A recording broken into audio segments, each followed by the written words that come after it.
Well, fasting, it cleans the heart, it polishes it, it scrubs the heart. Nabi sallallahu alayhi wa sallam, he said, fasting 3 days of every month, تُذْهِبُ وَحَرَ الصَّدْرِ, it removes the evil traits of the heart. Fasting 3 days of every month removes the evil traits of the heart. Arrogance and jealousy and whatever it is that a person does. For imagine 30 days of fasting, obligatory fasting, and that the heart's being polished and scrubbed. It comes out crystal, shining. And when it's shining, khalas, a person is ready to meet Allah. Because what's the most beneficial thing you're going to meet Allah with? Didn't Allah Azza wa Jal say, يَوْمَ لَا يَنْفَعُ مَالٌ وَلَا بَنُونَ, on a day in which your wealth and your children will be of no benefit?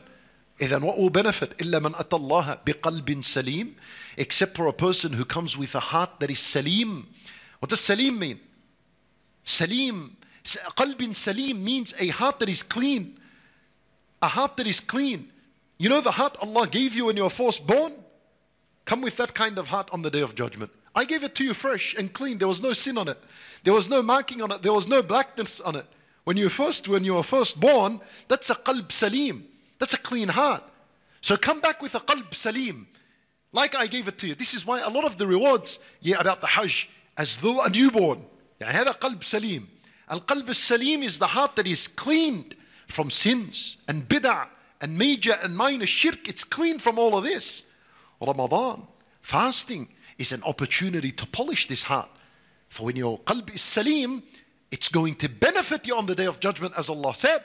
It will benefit you on the Day of Judgment. And you earn that paradise of Allah subhanahu wa ta'ala. Now,